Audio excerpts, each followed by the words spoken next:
Welcome, citizens, to the 5th episode of Liberty Vigilance. Our team has finally reached the Fringe, and we're very excited to get right into the action this week. Thank you for being a listener, and remember, Atreus endures.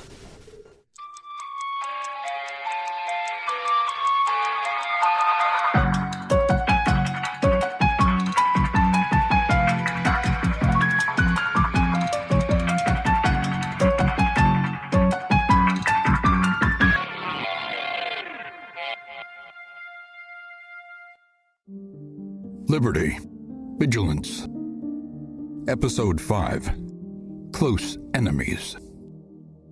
No fire lamps are seen on this road, labeled indigo, which seems to favor light bulbs of a purple glow. The team also passes a bottleneck between two makeshift shacks on the road. They notice 4 figures quickly move in behind them to set up traps to ambush the next group of travelers who will undoubtedly pass through. Ahead is the large, anthropomorphic, erect penis, marking the entrance of the whole poke. 2 scantily clad sentinels pose outside the doorway, armed with compact firearms, and eyeing the team.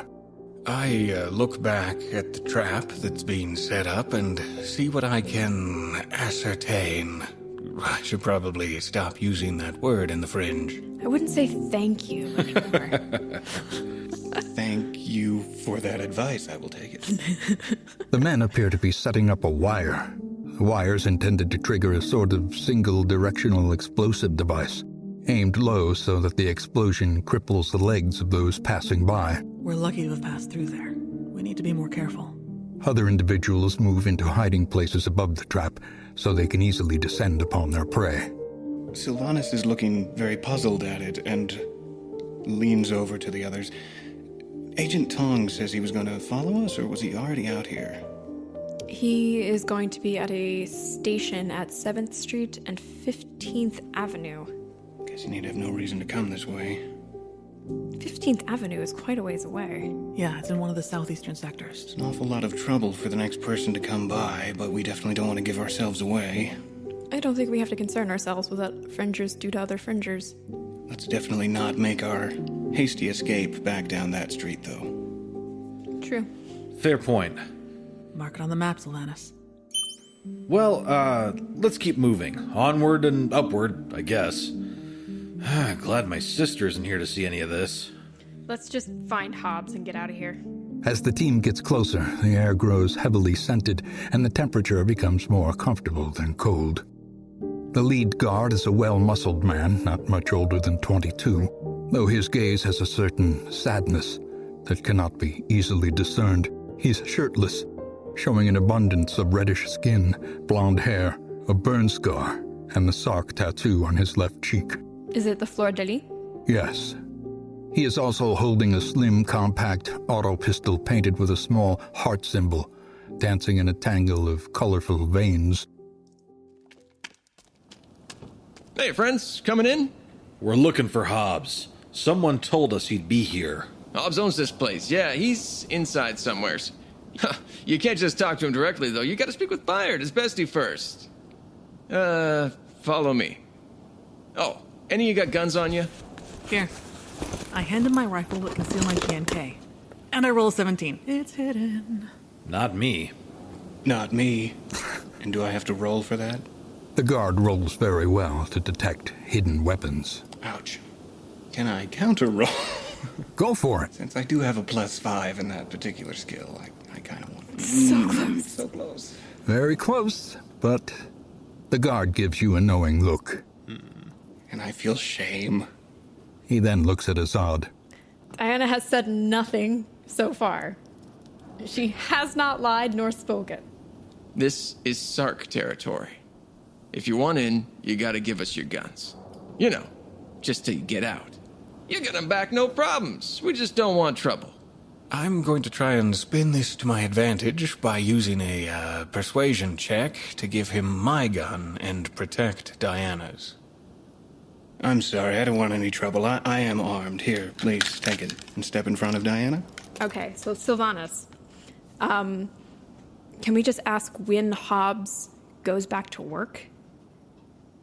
Because we can still meet him and when he goes to the place we originally established as being where we should be going. I'm not sure going in here and giving up weapons is really the best idea. We don't know what we're walking into. Good point. I don't really see what alternative we have, unless you want to shoot your way inside. I'm going to look up at the guard and say something along the lines of, is this a place where you guys try and make meal? Yeah, that's the idea here. You come in, you spend some meal, you have a nice time, you get your hole poke, and you leave. Hole poke? Got guys down the alley setting up traps for future meal givers. Those bastards. Okay, tell you what. Again, if your friend's a Hobbs, that's great. That's great. This is his joint, this is his. You know that if you're his old friends, right? Yeah, we got that. Then he'd like to know they're taken away. That's what I'm saying, but you can't just... As nice as you are, you can't just go directly to him because people are gunning for him. So you talk to his bestie, you get in nice with his bestie, I'll mention this thing, I'll introduce you right now as well. And, then you'll earn up the rep of being able to talk to him. Will tell him you're here in the meantime, of course, I think. I mean, I guess that's up to Byard, I guess. Follow me, just follow me. He hands the guns to the other guard. And don't forget it on your way out. I won't. As the team steps through the doors, they emerge into an objectively large room lit by multicolored neon, complete with a bar, small lit stages with poles, and a dozen half-occupied tables. The patrons represent a diverse spectrum of fashion choices, and in addition to practically naked men and women tending to the patrons, perhaps 8 sarks, like the ones seen outside, are visible. One of the sarks is particularly eccentric, sporting a loud miniskirt, striped leggings, a soft-looking vest-like garment made from an unidentifiable fabric, possibly hair, and a small child attached by a spiked leash. Wait here a beat.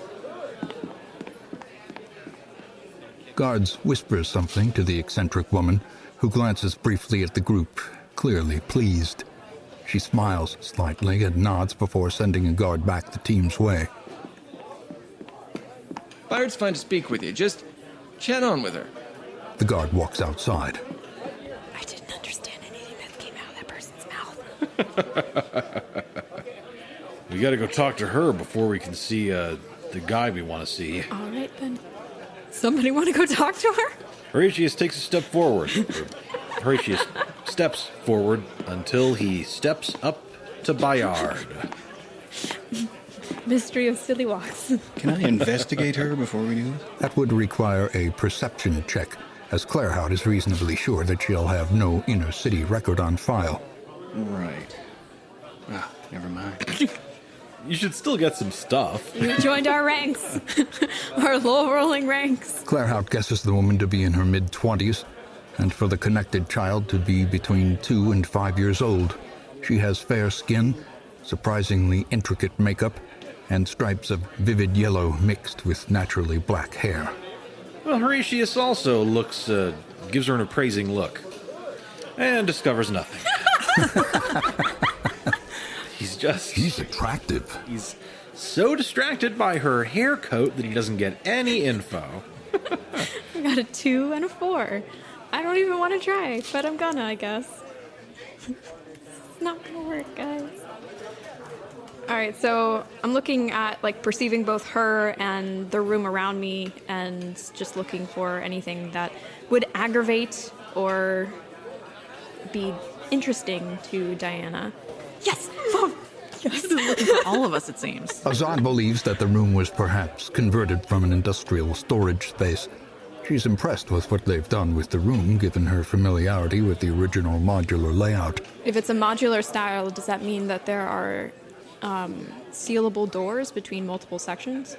Azad knows where the sectional dividers should be, though she can already see that some of the doors that should be present have been removed. No. She also notices a fashionable curved knife sitting on Byard's hip amidst jewelry, fashioned from a mix of gold, bone, and various other metals. Okay. Welcome to the Poke. What's your business here? Nudge, nudge. We're looking for Hobbs. Told you were the one we had to talk to find him. Or to get... to talk to him. Yeah, Hobby don't like strangers, and we're not friendly yet. If you want to meet with him, you gotta make friendly with me. Anything you can say to Hobby, you can say with me, though, because I carry his voice when I speak. If you say so. Look, how should we get friendly with you so we can see him? What do you want? I don't know your gang from Piss, and you don't know much about us Sarks, it seems. You haven't heard of the Blood Skulls? McBride must now roll a deception check. Oh, Archon. That's okay. Follow it up with, we're new and small. What is my deception? Oh, hey! I have a deception point. Beat it. Okay, so it's Sylvanus who's supposed to be the charismatic one. Right. Mm-hmm. Really, Horatius is just talking because nobody else is talking, and he's the kind of guy who would just talk in this situation. But hey, if we need to intimidate someone, I'm the guy. I was just giving McBride a chance to shine. Yeah, I ain't heard of ya. But you need to impress us if you want to talk to our big boss in person. It just so happens, though, that you can impress me or Hobby by proving your worth as a gang by doing something for us tonight. We're having something of a dispute. What sort of dispute? Some puke eaters nearby roughed up some of our slaves and started threatening our customers. This can't tolerated. Speaking of threats to customers, did Sarkguard tell you about trap down the alley? She's trying very hard, and it actually comes out sounding like she has some type of brain problem. She's trying to sound like she's not using really big words. What the fuck's wrong with you? You special? Is there something wrong with this one? Let's get back to these puke eaters. Do you know where they're hiding out? Yeah, a bit up the ways. And if you fix this for Hobby and me, you'll be considered friendlies and be allowed to speak with him. How about it? Well, we sure would like to be friendly. Well, you need to go up the block, bust in their heads, and bring back anyone still alive in the end. That's what I want from you. They're called Lucky Eights. Just a bunch of tin lickers. Maybe 12 of them just up the block on the left. Their place is marked with a giant bleeding eye. You'll see it. And, most importantly, we want our girls back. We'll also pay extra for theirs. I'll pay very much extra. How many girls? They got 4 of ours. And, Don't mean to be rude, but, didn't catch your name. well, my reputation generally precedes me. But I'm Byard, Queen Killer of the Eastern Sarks. Queen Killer? Yeah, I killed one of the Connor's big bosses. Ripped out her starving throat in front of her warriors. Ate all the dangly bits and torched a body right there. Connors are peluckler when they're dead, so what I did hurt him bad. They ain't crossed me since. And now, I'm one job away from running my own club. What about the kid? This one's mine. Had him a few moons ago, and he's grown quick enough. You interested? We'll pass for now.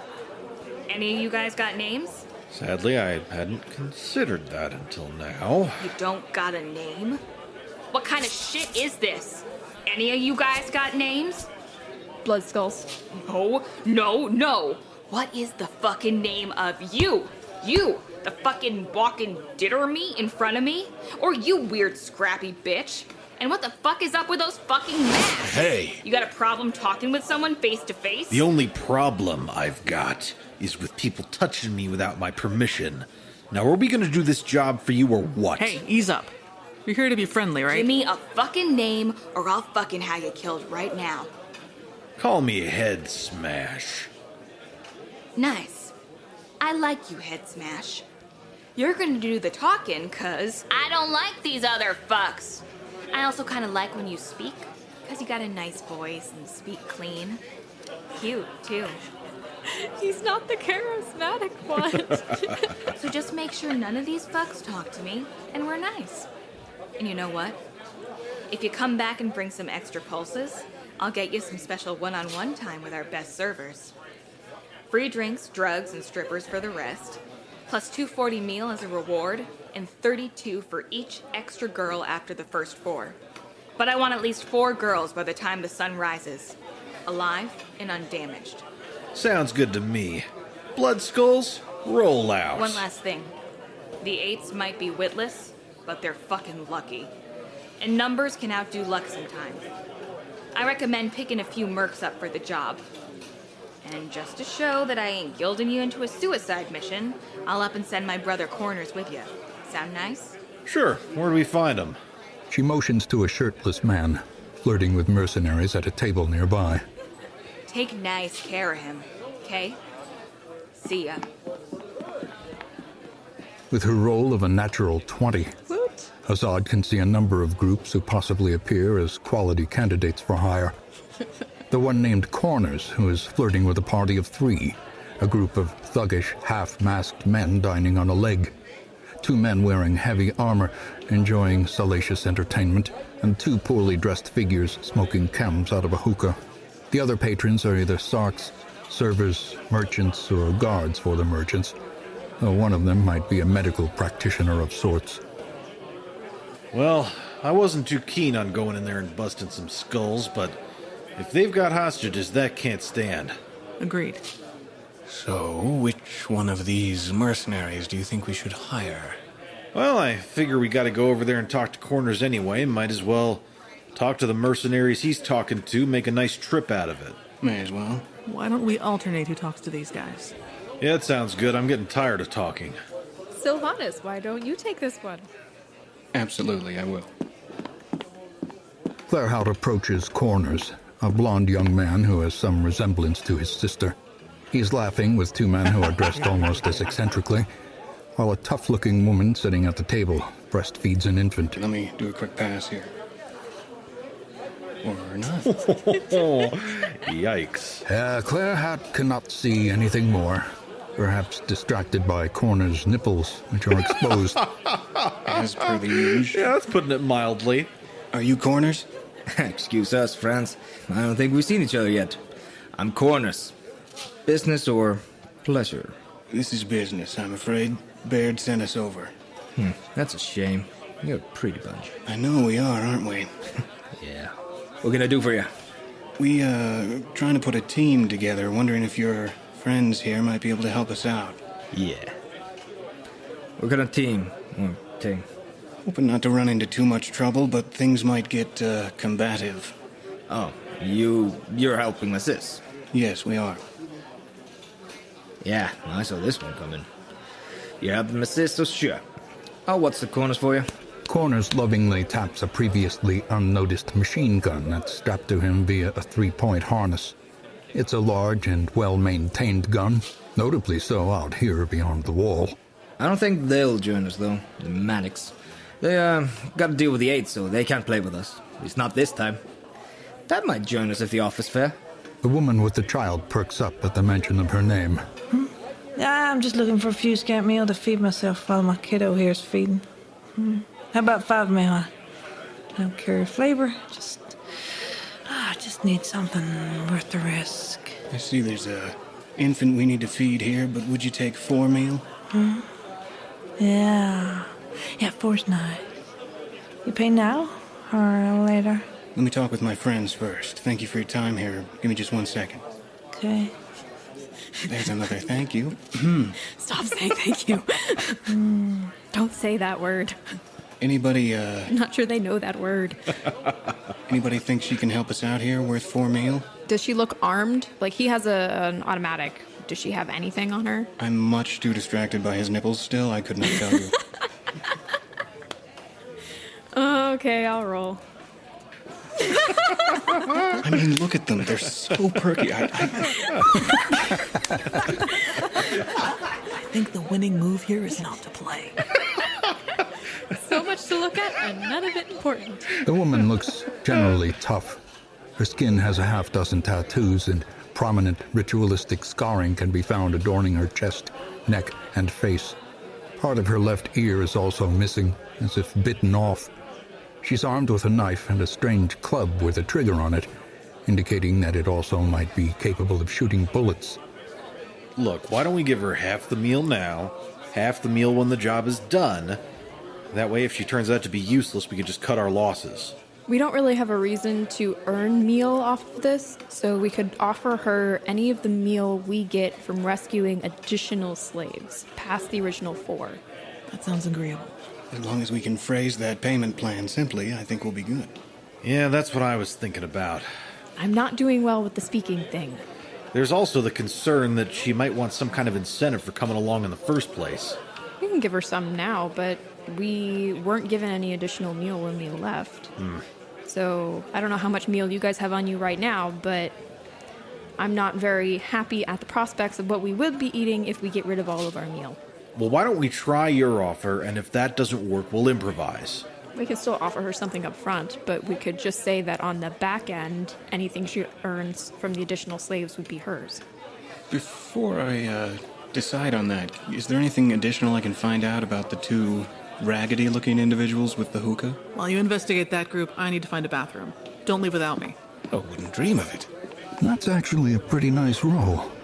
Claerhaut can see 2 figures in the corner sharing a hookah with one of the servers. One is bald with tattoos over his eyes and forehead, and the other is a blonde woman with dozens of pockets sewn into her clothing. Neither appears to be armed, but padding suggests that they might be concealing weapons. Okay. Do they have Sark marks? While the figures have a bounty of tattoos, they both appear to lack the Sark mark. So he said there were maybe 8 individuals we're after, right? How many additional mercenaries do you think we're going to need? Run that by Corners. He knows more about this gang we're going after than we do. I'm thinking we should take the woman with the baby. We'll have Corners either way with his machine gun. I like that idea. Yeah, let me just turn back around. I'm going to take 2 meal out, if I can. You turn back around to the table and put them in front of the woman. The woman grins, revealing a set of eroded gray teeth. A little something to get you interested. Does it sound okay to give you the other 2 once the job is done? Yeah, totally. We're great. We're great. I'm Pep, by the way. Scar. I'd like to shake her hand. Well met. Well met. Scar and friends. Yeah, you got me. Just let me know when you're ready. Just say and I'll be with you. Should I meet you somewhere, or just wait here for a bit, or... Wait here for now. We'll let you know when we're ready to head out. Okay, yeah. Pep opens one of the meal and immediately starts consuming it. She appears malnourished. Corners, we're going to be heading down the block here to that bleeding eye. How many people do you think are going to be down there for us? Lucky 8s are tough. Maybe looking at a couple, probably a dozen. Maybe a little less. And how many do you think you can handle by yourself with that machine gun of yours? Well, see, I handle a direction. That's my thing. I don't handle numbers. I just handle every number in one direction. That's how I got the name Corners. I typically guard a corner. That's what I do. This would be easier if they just wanted us to blow up the place. But we have to rescue people? Yeah. We want our strippers back. Prostitutes. What kind of weapons do you figure these people are going to be having on them, Corners? Lucky 8s. Most of them probably got single shots, but they'll be reluctant to use it. They don't like spending shells. And socks, we got plenty of bullets. But gangs like those users don't like the idea of shooting a weaker meal if they could kill you in the club just the same. Horatius turns back to his comrades. Well, I figure even if they have superior numbers, we can probably outfire them with what we've got and what Corners has. No need to take a man-to-man. Yeah. The woman that we're taking, does she have Sark marks? Pep doesn't have a Sark mark on her. All right, so they wouldn't give her guns. It probably wouldn't hurt to take an extra body or 2 with us. You know, spare pulses are nice to have, so somebody's gotta bleed out. It's not us. What about that guard that stopped us on the way in? Oh, Vliss? Nah, he's got guard here tonight. He's on shift. Maybe we should talk to the doctor. I don't suppose I could be of service to any of you guys in the meantime. Corners winks at Azad. She does not notice because at this point she's looking in any other direction. Because, as Sylvanus and I found out earlier, do not stare directly at his nipples. You know, I think we're going to be fine, Corners. Why don't you stick to your namesake? Well, you can always join me in a corner for the right price. If you understand me. I think we'll have to pass this time. Aight. I'm here. Just let me know when you're ready, and we'll get up and go. Got it. We'll let you know. So okay, so we're taking this person and that person with us. He's armed, she is not. And we're going after possibly a dozen Fringers in their own compound. Well, that's the plan so far. This sounds like a horrible plan. Also, do we count the baby as one of our party, or...? She better not be bringing the baby. Just tactically speaking, they make a lot of noise. We should have figured that out before I gave her that meal. All right, so we need to find out, first of all, if we're taking the baby into battle. Second of all, some information on this compound we're going to. More than possibly a dozen. And anything else we're missing before we head out in this horrible direction? Well, we already know there's going to be a dozen people we're going to be fighting, that they're going to be lightly armed and reluctant to shoot. I don't know exactly how many people we need to take, but probably not as many as they have, since it seems like at the very least, Corners is going to have some superior firepower. Maybe some of these other people we're talking to will too. Speaking of firepower, don't forget to get your gun on the way out. Thank you for the reminder. I mean, fuck off for the reminder. You're fucking welcome or whatever. Yeah. Bravo, you're doing very well. Starting to sound like Fringers already. Well, I think we need one more. Horatius seems non-sarcastically proud of that compliment. Like, well, I never considered myself an actor, but... Did anybody else notice that Sylvanus typed the battle baby into our hut? Oh, yeah. Well, I kind of want to take him now. Forging this baby armor all week. There, +2 armor on the battle baby. No.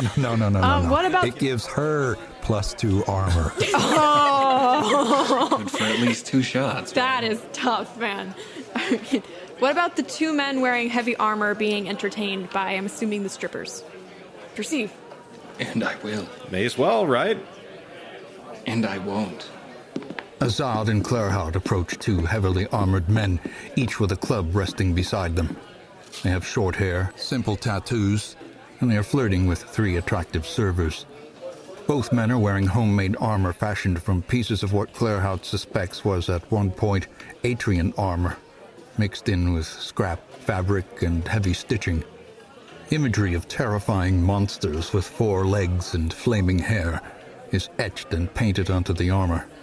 2 bulky metal helmets and 2 sets of heavy gloves nearby confirm that they each have a full bodysuit of extremely durable armor, though they noticeably lack firepower. As Claerhaut approaches, the older of the 2 frowns at him. Yo, we got a job we could use a couple of fellas like you, lots of meal in it for you. Interested? We're for hire. Good. And?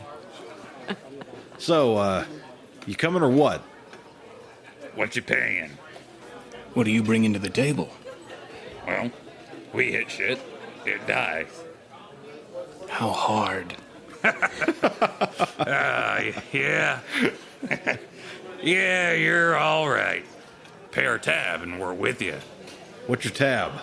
Between the hookers, the blow, the drinks this week, maybe 12 meal. All up front. No haggling. It's actually less expensive than I thought. What? No, that was far more expensive than I thought it would be.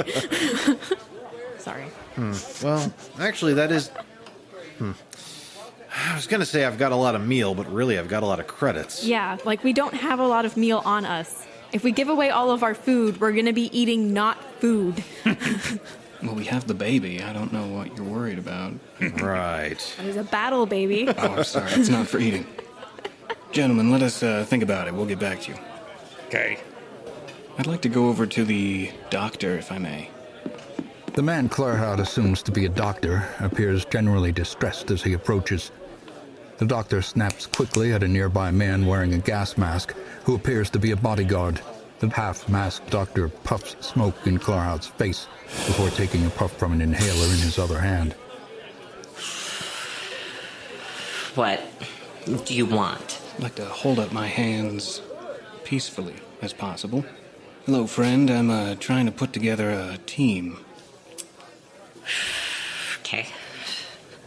I'm expecting a little trouble. I'm not sure if you're of the medical persuasion. I figured I would come and ask. Yeah, I'm a doctor. What's the mission? I'm gonna tap on Sylvanus' shoulder and pull him back. One moment. I have medical training, and I think that I'm probably a little bit better off than adding in an additional wild Fringer factor to this. Understood, absolutely. Just gathering a little information. I don't think he can hear us. Ooh. Guess he's not an ear doctor. Actually, I was curious if you had any additional supplies you might be willing to part with. Anything in particular looking for? Got some stitches, ointments for burns, got some drugs. Can't sell them to you here, though. Get me in trouble. Anything we're missing? I don't think we want anything he has to offer. I tell you what, Doctor, we're gonna go. We're gonna go do this thing, and we'll come back if any of us gets hurt and we need something from you. Fuck off, then. Just like everybody else. Go bother somebody else next time. I've got booze to drink. Oh, booze to drink. I heard boobs to drink, and I was wondering if he was calling over a... Oh, poor doctor. Can't afford boobs. Do you want to do the diligence here, or should we go with what we have? Well, let's see. Corners is on the team already. Heavy armor-wearing men are too expensive. Doctors, just weird. I don't particularly feel like talking to the guys eating a leg. I agree. And then there's 2 poorly dressed figures smoking out of a hookah. So whether or not I believe they would be in condition to join us currently. I did take a look at them earlier. We already disastrously hired a baby, so I don't know about talking to... Maybe we should hire them to take care of the baby. Sure, go ahead. See how this ends up. Oh, let's put the baby with the poorly dressed figures smoking out of the hookah in the strip club / brothel. Well, that's better than taking the baby into a line of fire, isn't it? Oh, this is such a horrible idea. Let's approach the group at the hookah. The bald man stops himself from taking a hit and silently stares at Claerhaut.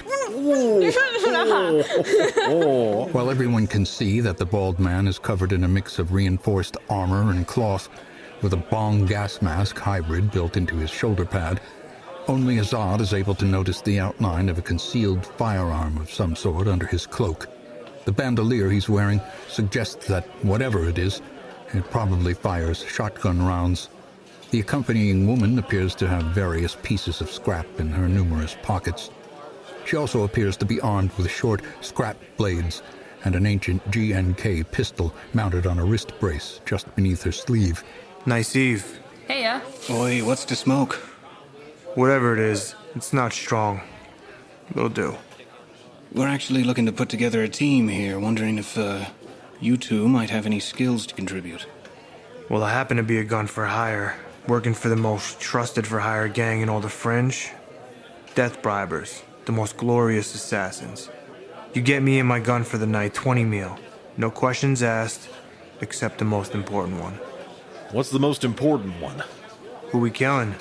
He grins, notably missing a few teeth. And you? I nod to the woman.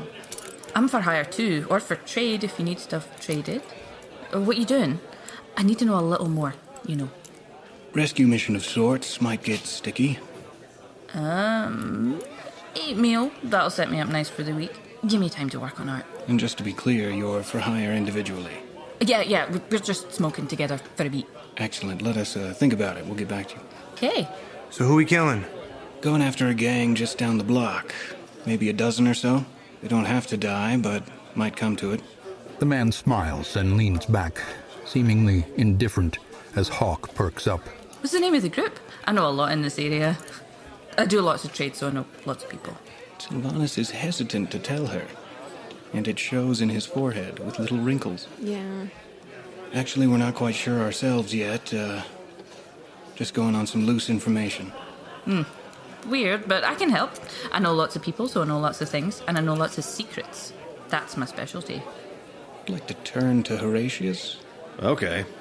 Perhaps, something in her inventory might make us a little more friendly here? Can we chat for a moment? We did not get to finish our conversation earlier. Just a chatterbox, I'm sorry. I'm gonna inform them about what I saw on them while they were discussing the way too high price of 20 meal. Right. Absolutely. Yeah, Horatius kind of waved the blood skulls back away from the group so they can talk more openly. So the only people we haven't talked to are the thuggish masked men dining on a leg. Yeah, I'm not about this leg situation. I'm thinking if anybody, the 8 meal girl would be a decent hire. She is armed. That's a sight better than anyone else we could hire. We could hire one of them and just make sure they don't make it. Send them in first or something. Well, they are fringers, after all. It's not like they're people. Right? Yeah, that's not the worry. The worry is if they go in first and die, are we going to get our meal back?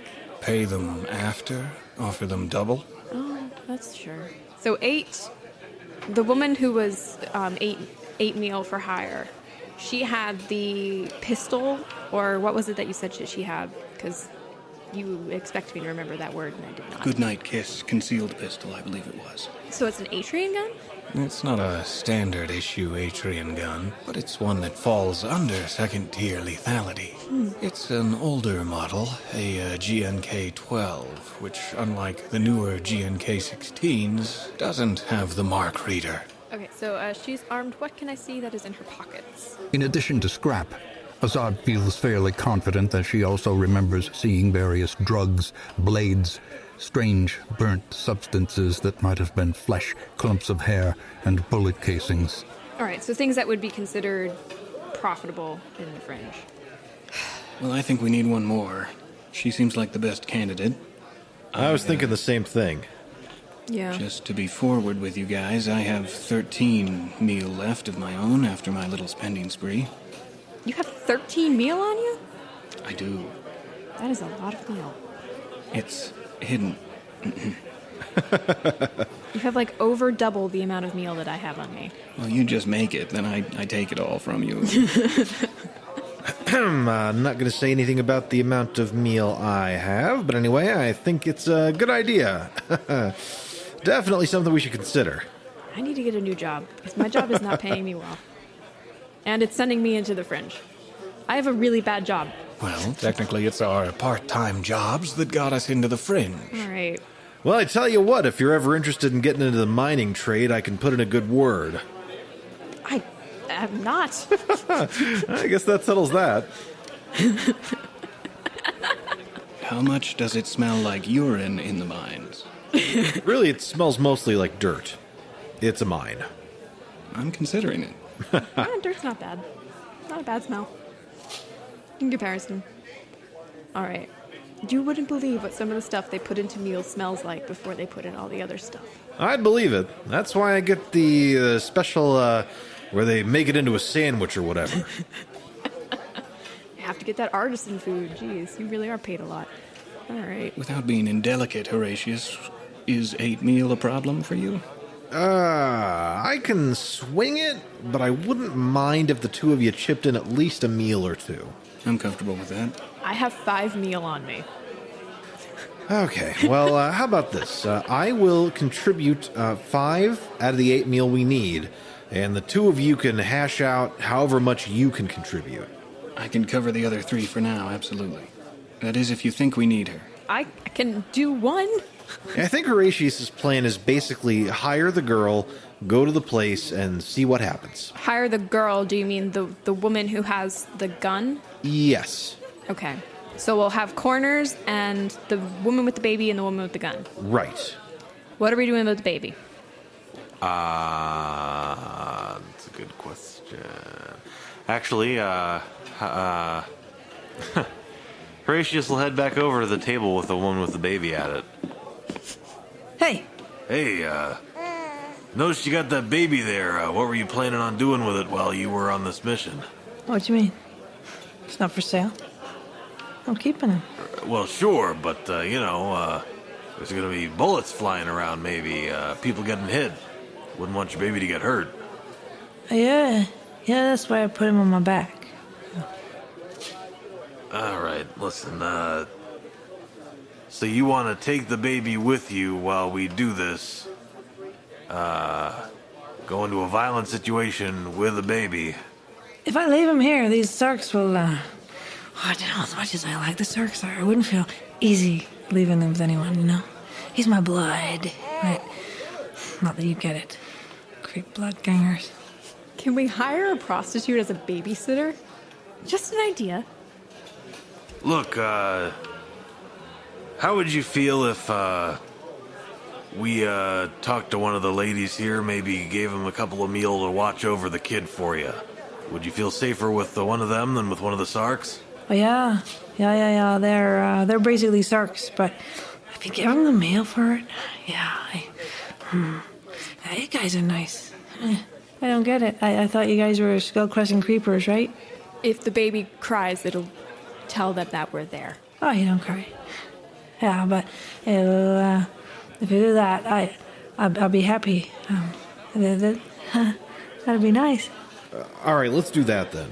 Well, let's find out how much it costs to rent a babysitting prostitute. Horatius is gonna walk right up to one of the ladies. What can I do for you?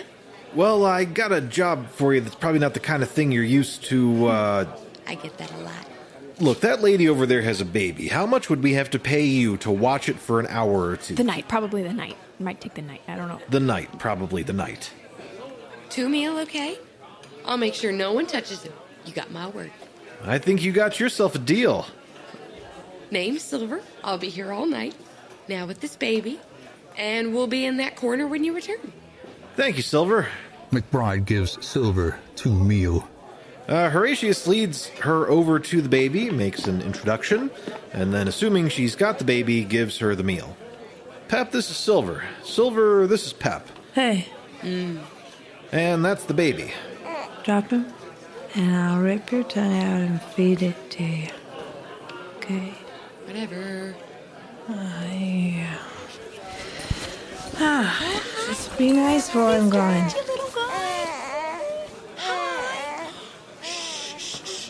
Oh, it's okay, little guy. We've lost 2 armor. I'm keeping a ledger, and I just had to put in babysitting. Okay, I'm sorry. I thought you said we just lost 2 armor because you were referring to the +2 for the battle baby armor. Well, that too. We should try haggling. We should haggle. What a novel idea. This is too much money, guys. Because it is insane to be like, just from the perspective, this is too much money. Haggle, guys. Look, one of Horatius's flaw is I spend far too much money on things. So if you want to haggle, you really need to haggle for him, or he needs to not be the point man for financial transactions, because that's what's been happening so far. Okay. So you will not be the point man for the financial transactions. Well, if you say so, I thought I was doing a pretty good job.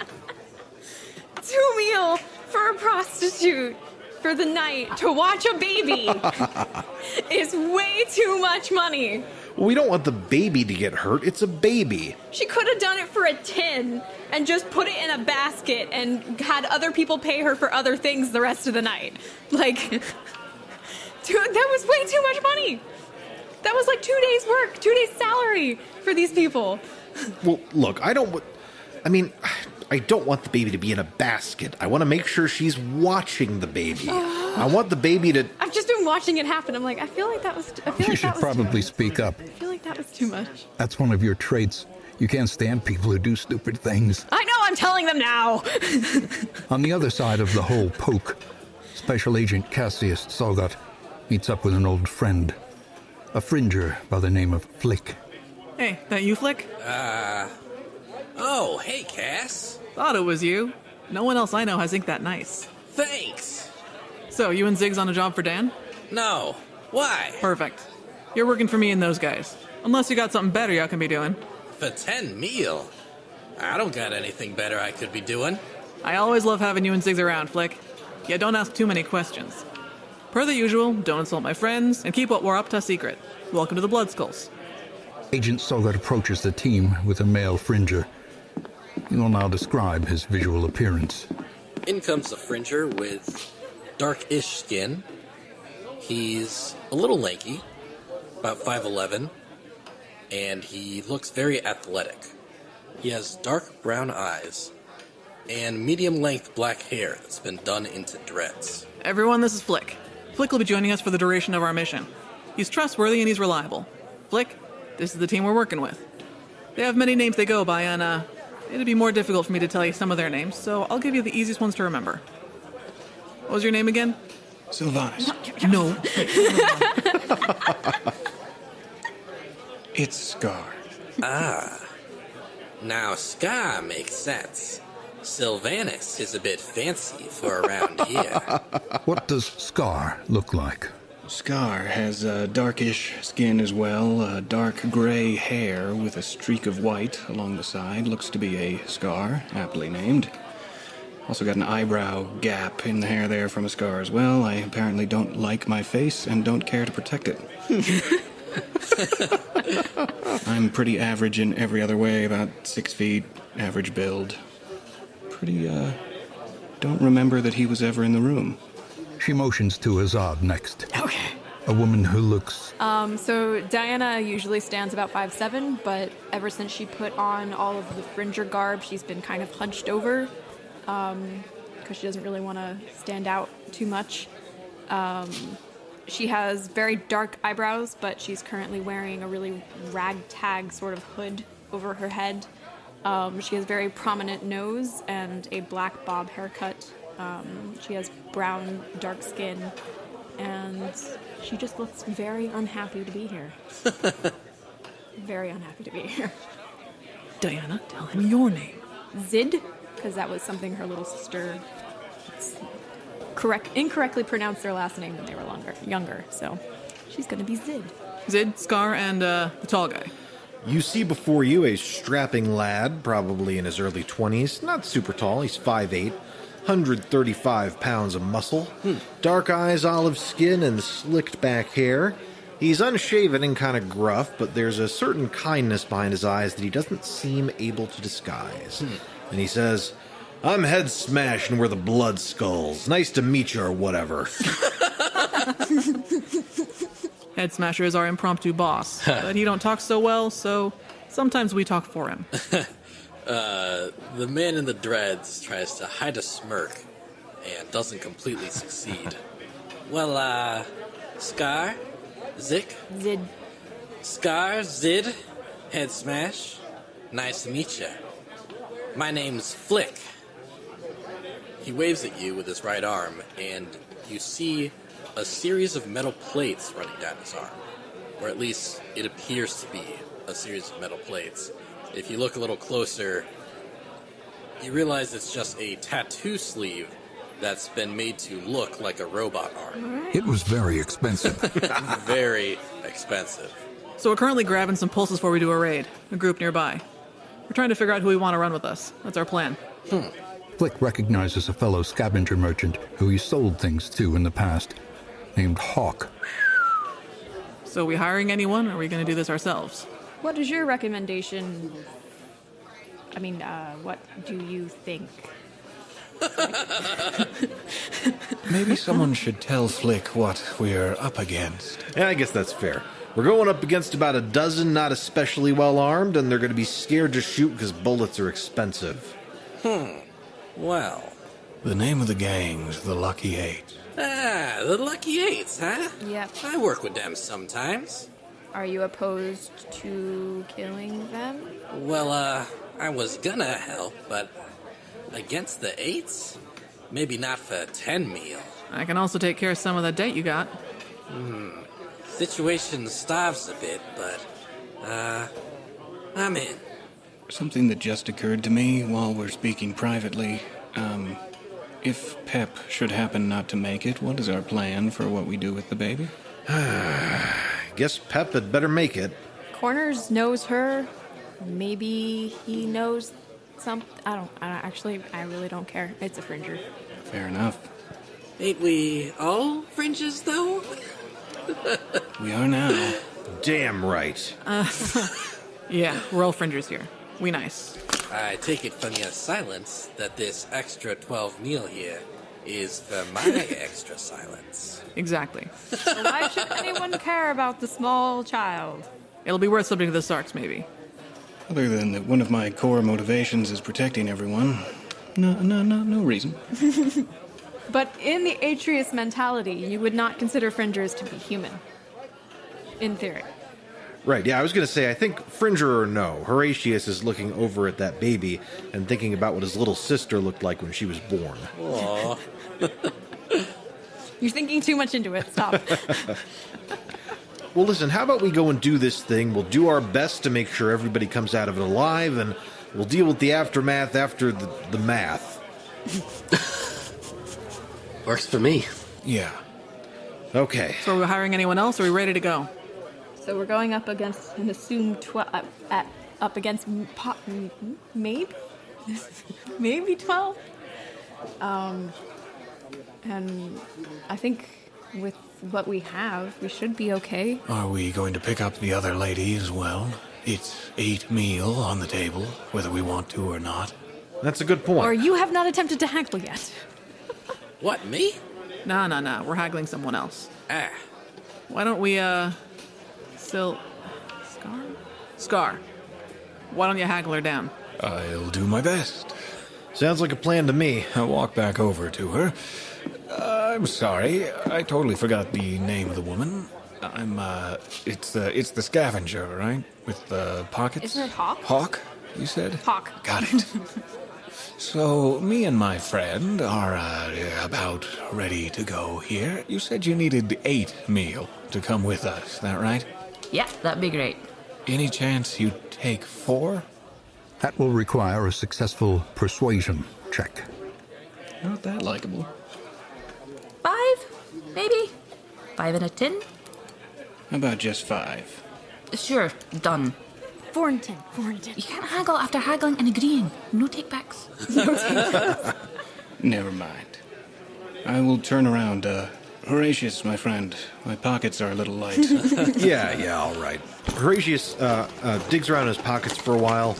How much you need? 4. Okay. I'll spot 1. Oh my god, don't do that in, public.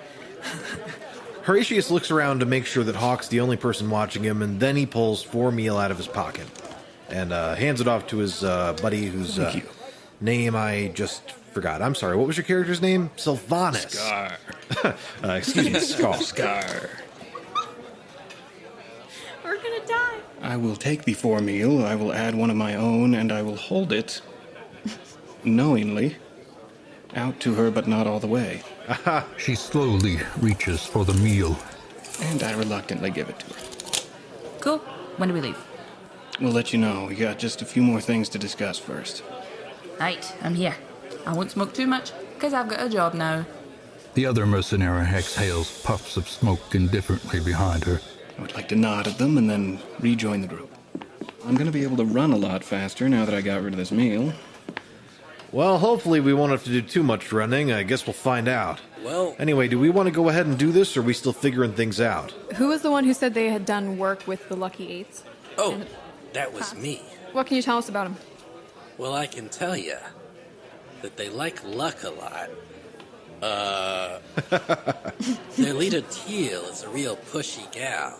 She stole from me once because she didn't like my work. Are we not going to like your work? I don't know. You paid 10 meal for it. He's reliable. We'll like his work.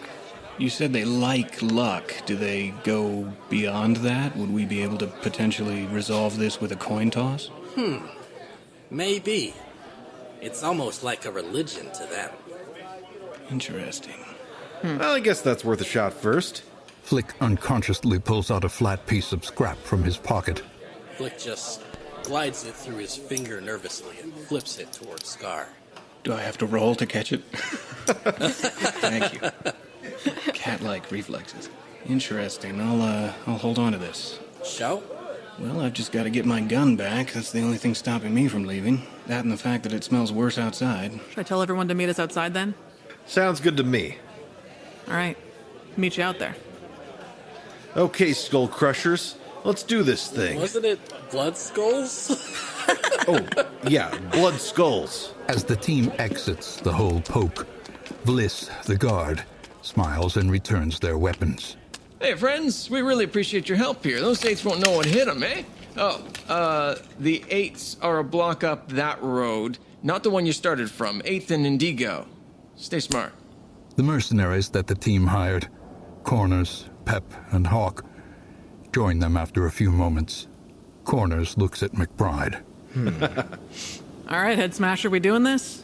I don't see why not. Let's go, Blood Skulls. Liberty Vigilance, created and produced by Travis Vengroff with editing and writing assistance from K.A. Statz. Starring Peter Lewis, Sean Francis, Caitlin Buckley, Caitlin Statz, and introducing Daniel Thoreson as Flik with narration by Wayne June. Guest voices include Eyþór Viðarsson, Sarah Golding, Russell Moore, Heather McLellan, Stephanie Lando, Abbey Kindler, Sean St. Pierre, Frank Carino, and Paul Maya. The music was created by Ryan McQuinn, Stephen Malin, and Brandon Strader. Vigilance was mixed and mastered by Brandon Strader with cover art by Dan Stanek. The original game master was Travis Vengroff with assistance by K.A. Statz. This episode was brought to you by our Patreon team. If you have enjoyed listening to this episode, please consider supporting us on Patreon or by liking and reviewing our show on iTunes. We'd especially like to thank citizens Zach Israel, Fallon Gannon, Anton Scalia, Adam Farber, Scott Morrison, and Austin Barth. This broadcast is created by Fool and Scholar Productions. Thank you for listening, and may the Archon watch over you.